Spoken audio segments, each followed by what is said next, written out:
धार्मिक सांस्कृतिक दृष्टीने या परंपरा महत्त्वाच्या असल्याने या नव्या स्वरूपात का होईना पण टिकल्या पाहिजे, नवीन पिढीत रुजल्या पाहिजे. म्हणून आपला हा आगळा वेगळा कार्यक्रम म्हणजे धवला महोत्सव. नमस्कार. आज आपण वृषाली मंचचा धवला महोत्सवचा सत्काराचा कार्यक्रम आपण आयोजित केलेला आहे आणि त्याचा मागचा उद्देश असा आहे की आज ग्रामीण भागामध्ये खेड्यापाड्यात आपल्या महिला उत्कृष्ट पद्धतीने धवला बोलतात, पण आज समाजात त्या कुठेही पुढे नाहीये आणि आपल्या संस्थेचा उद्देश असतो की अशा महिलांना आपल्याला पुढे आणायचंय आणि महिलांना असं आपल्या संस्थेमार्फत व्यासपीठ द्यायचंय. म्हणून हा आपण सत्काराचा कार्यक्रम आयोजित केलेला आहे. का करायचं तर त्यांचं काही कुठे लिखाण नाही. काही महिला तर अशिक्षित आहे, शिक्षण नाहीये, पण त्यांनी सुंदर धवला स्वतः बनवल्या, स्वतः बसल्या, स्वतः मस्तपैकी सुंदर आवाजात त्या गातात, म्हणून त्यांना हे आपलं व्यासपीठ आहे.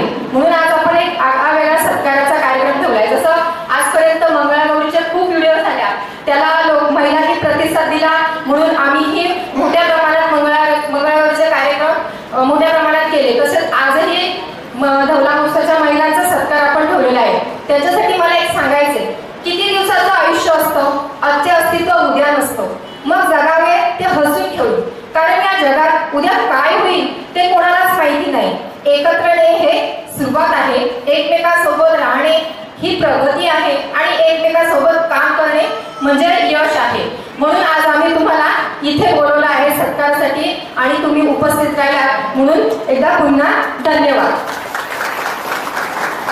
सगळ्यात पहिले वृषाली महिला संस्थेने मला आमंत्रण केलं शिवाजी दादांनी. ताई, तुम्ही सगळ्यांनी इतकं प्रेम दाखवलं त्यासाठी मी तुमचे आभारी आहोत. आणि टाळ्या पोकाट मी मनावर याच्यासाठी व्यक्त करायला घेतले. दादा बोलत होता की आपल्या सोबत कोणी आला नाही ना, त्यांचा प्रश्न, आपण आवडीच काफी आहोत. एक एक जण आली ना स्टेजवर ना, आपण अशा टाळ्या वाजवायच्या जसे काही लाखोंच्या समान वाजवाल ना. हा, धवला म्हणजे आपल्या आगरी कोळी आदिवासी कुंभी कराठी मराठी समाजामध्ये गायला जाणारा मंत्र ना. ताईंनी सांगला की धवलारी म्हणजे बागोदरी एक 2-3 तासाची विधी करून निघून जातात पैसे घेऊन, पण धवलारी मावशी 3 दिवस थांबतात. पण आपल्या समाजाने तिला कुठेही मागे ठेवला. पण आता तशी परिस्थिती राहणार नाही दादा, कारण आज काय झाले, प्रत्येक जण मेकअपच्या नादान, फॅशनच्या नादान या सगळं इसरत झाले. त्यांना लाज वाटायला लागली दादा, लाज. पण लाज का वाटली पाहिजे? मग असं वाटतं बाहेरच्या समाजांची लोक आपला धवला शिकतील ना, आपण त्यांना आपल्या लग्नातल्यावर तसं आपण सगळी गोष्टी द्यावीच येते. पाणीपुऱ्या, स्टॉल, जमिनी आपल्यापेक्षा फ्लॅट त्यांचं जास्त. आपल्या लग्नातलं त्यांना कॉल करायचा ना, सांगायचा भाभी आओ हमारे घर में शादी है, धवला गाना है, फिर हम काय को सिर्फ मेकअप करने को, सिर्फ आदमी है, कोली है, कुंभी है, कराठी ऐसा बोलने को, असं बोलायचं आहे आपल्याला. आपली संस्कृती कोणी टिकवली पाहिजे, कोण टिकवली पाहिजे बाहेर? काहीच वाटणार नाही म्हणजे आपल्याला. डॉक्टर हो, इंजिनियर हो, वकील हो, असं होणार आहे का ही डॉक्टरी झाले म्हणून हिचा नवरा येईल म्हणून तिथे टेकस्कोप लावतील का मांडवाला? तिच्याकडे गोळ्याची कोणी का पोरा बाबतीत लावतील ना? यो आपल्या समाजामध्ये तुम्ही किती मोठं जा, तुम्हाला संस्कृतीला धरूनच चालायचा याचा गांभीर्य प्रत्येकाला कळू दे ना. धवलारी शिवाय आपल्या मांडवात शोभा नाही. म्हणून धवलारीचं महत्व वाढवा आणि धवल्याला प्रोफेशन बनवायचं काम आपल्या आताच्या तरुण पिढीच्या हाताने. आणि सगळ्या धवलारी मावशींनी आपली परंपरा पुढे नेले, म्हणून तुम्हाला माझा मनापासून नमस्कार आहे. आणि तुमचं आयुष्य खूप खूप जाम मोठं हो, तुम्ही जाम खुश राहा. धन्यवाद.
रंगाला जाऊन चल भावकाची दसरा गोर गोर लई रंगाला जाऊन चल भावकाची दसरा